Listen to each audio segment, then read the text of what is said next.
Welcome to the deep dive. We're diving into a single, really potent resource today: aware leadership, understanding our mind insights. Yeah, and it's not your typical checklist or, step-by-step guide. No, definitely not. It feels more like an invitation, really, an exploration of principles for leading more effectively, more skillfully. And sustainably, too. Yeah. The core idea, I think, is that a lot of the recurring headaches leaders face, you know, conflict, stress, maybe poor calls, they often aren't just external issues. Right, they stem from inside. Exactly. From unskillful patterns, ways of thinking and reacting that we might not even be fully aware of. But the flip side is that means the power to change things is also internal. It's within us. I like that framing. Leadership isn't just about managing what's out there, it's also about skillfully navigating your own mind. That's the essence of it. So our mission here is to really unpack the most vital insights, the practical takeaways from this source, and maybe create a bit of a map for your own leadership journey as you listen. Okay, let's get into it. Where does it start? Well, it kicks off with a pretty deep question, actually. Who are you, really? Right away, it pushes past the easy answers. Totally. It challenges that idea that you are just your job title or your last big win or even, the anger or excitement you're feeling right now. It hints there's something more fundamental underneath all that. And to help us explore that deeper self, it lays out these 5 foundations of human experience. Think of them as the sort of building blocks of our reality, moment to moment. Okay, 5 foundations. What are they? So first is form. That's your physical body, your senses, sight, sound, touch, everything. Got it. Physical being. Then feeling. This is the basic tone, pleasant, unpleasant, or just neutral that comes with any experience. Just the raw sensation quality. Okay. Third is perception. How you recognize and label things, seeing a shape and knowing that's a chair. Interpretation starts there. Right. Fourth are mental formations. This is a big one. It includes intentions, habits, impulses, biases, basically, our mental conditioning. The drivers behind our actions. And finally, consciousness. Just the basic knowing, the awareness that's present through all the other experiences. Okay, so form, feeling, perception, mental formations, consciousness, the ingredients. But how does knowing these specifically help me lead better? Well, think about it. If you truly grasp that a feeling like frustration is just a temporary state, like a cloud passing. Ah, the cloud analogy from the source. Exactly. You're the sky, not the cloud. If you see that, you're less likely to get completely hijacked by that frustration. Or understanding that perception is your interpretation, not objective reality. Makes you less defensive about feedback, maybe? Yes. Or more open to someone else's viewpoint because you realize they're just interpreting differently based on their foundations. Yeah. It builds resilience, ethical grounding, empathy, because you see you're more than any single thought or feeling. That really lands. You're the awareness behind the stress, not just the stress itself. Precisely. And building on that, the source then maps out how our mind actually processes stuff. It's like a constant 6-step flow. Okay, an internal processing model. Walk us through it. It starts, simply enough, with sensory input. Anything coming in sights, sounds, even internal stuff like your heart beating faster. Step 1, data in. Step 2, initial awareness.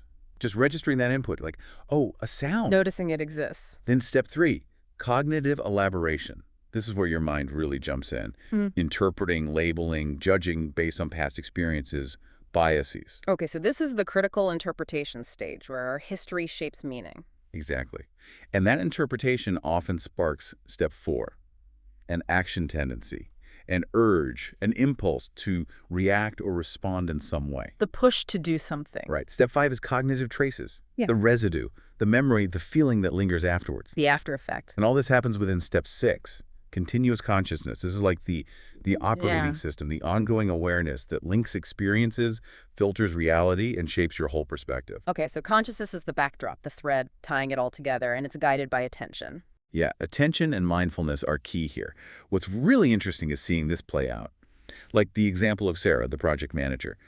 She hears a hesitant tone in a team member's voice. Sensory input. Right. She notices it, initial awareness, Mm-hmm. but then her mind elaborates. Sounds like uncertainty, maybe a problem.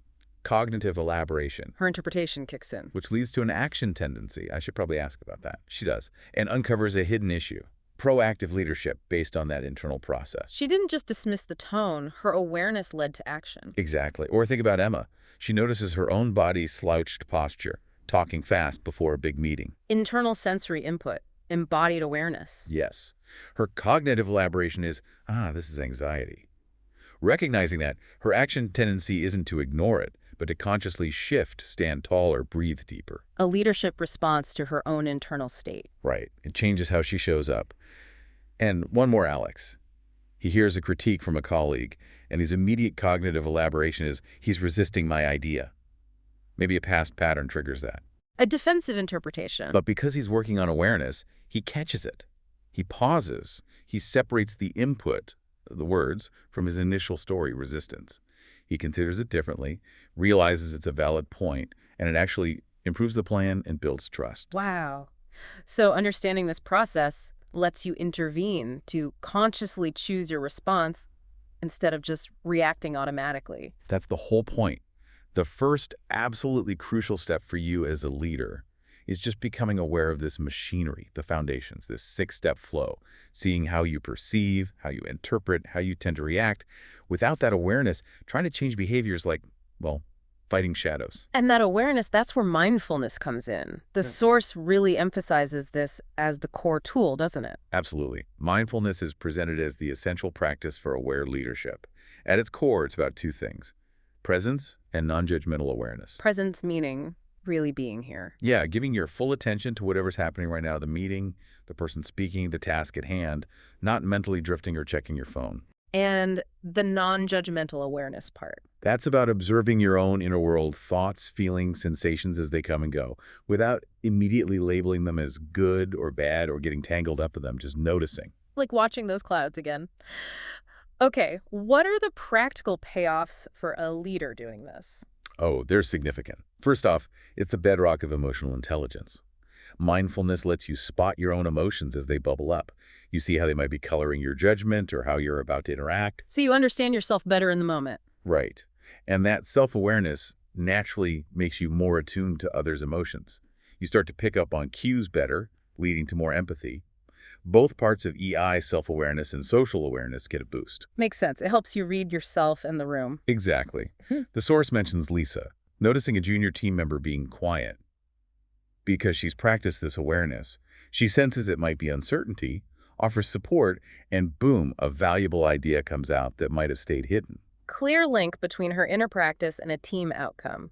Definitely. Then there's resilience and stress management. When you can observe difficult thoughts or feelings without getting totally consumed, setbacks feel less personal. Challenges become, well, data. Opportunities to learn, adapt. It builds that inner strength. Resilience is growth, not just bouncing back. You got it. And this presence directly impacts decision-making. Being mindful means you're less likely to make purely reactive, impulsive choices. The source highlights a great tool, the PPRE practice. PPP, what's that? Pause, just stop before reacting. Reflect calmly, check in with your thoughts, feelings, the facts. Engage, consider options thoughtfully. Proceed, then act consciously. Simple but powerful. It forces a gap between stimulus and response. It does. There's Emily, facing a project delay. Instead of reacting with frustration, she uses that pause, acknowledges the feeling, then makes a calm plan. Or David, facing a tough conversation, pauses to center himself first, leading with empathy, building trust instead of conflict. Those pauses clearly change everything. They really can. Yeah. And the source suggests ways to build this muscle. Mindful listening, maybe keeping an emotion diary, simple breathing exercises, even short meditation sessions, cultivating compassionate presence. It's not just about personal benefit, though, is it? The source talks about team impact. Yeah, that's a key point. It scales up. When leaders practice this, it can foster a culture of mindfulness. Think mindful meetings, better listening. It creates an environment of mutual understanding, respect, which boosts creativity, productivity, well-being for everyone. So it can shift the whole organizational climate. It really can. And personally, for you, this practice helps uncover those emotional blind spots. You know, the hidden biases, the knee-jerk reactions you don't even realize you have. Mindfulness, maybe combined with journaling or getting feedback, shines a light on those patterns. Leading to more balanced choices, more empathy. Exactly. And communication, too. Mindful communication is huge. Really listening without planning your rebuttal, empathetic listening. And speaking consciously aware of your words, your tone, their impact.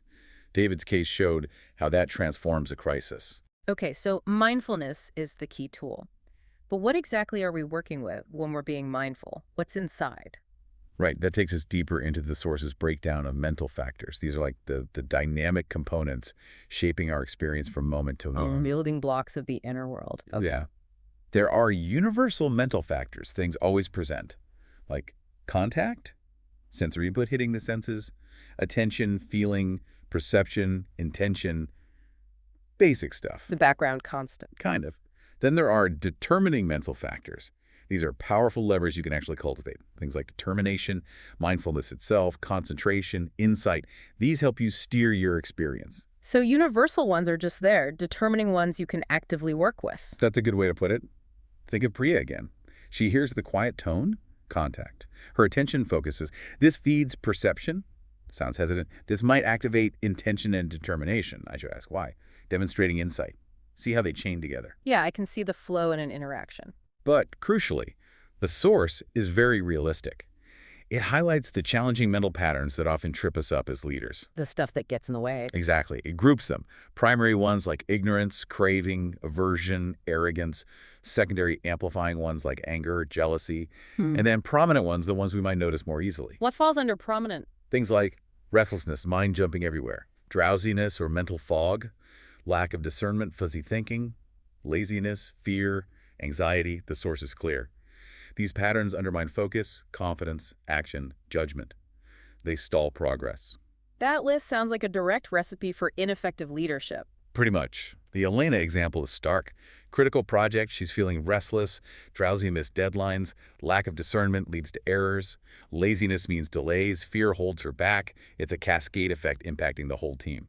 Ouch. So just knowing they exist isn't enough. How do you tackle them, according to the source?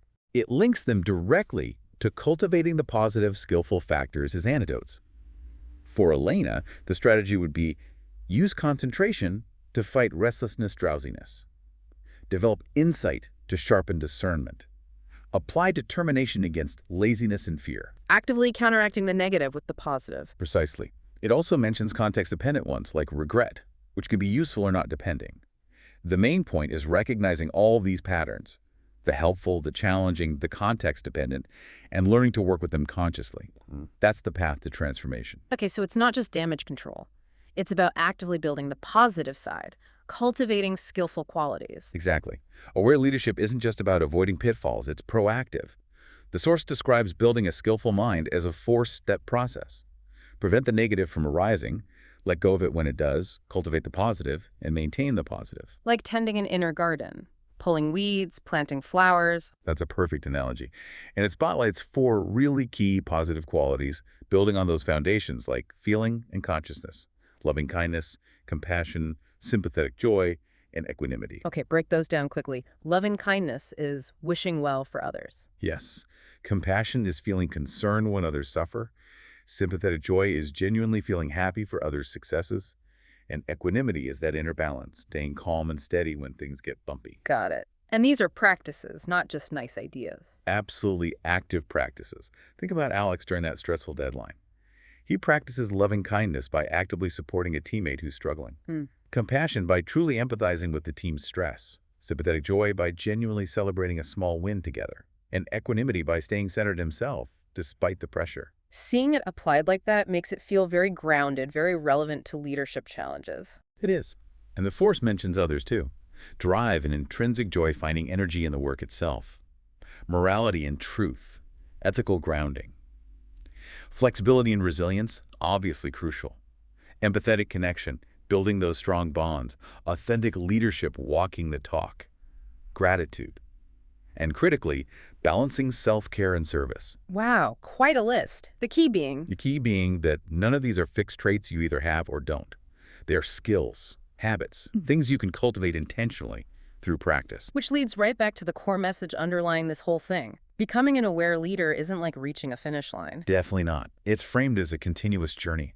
Lifelong self-discovery, growth, conscious evolution. It talks about self-realization, not in some mystical sense, but really understanding your authentic self more deeply. Which then fuels empathy and resilience. Exactly. The inner work directly supports the outer capabilities. And it stresses how personal and professional growth are tied together. You can't really separate them.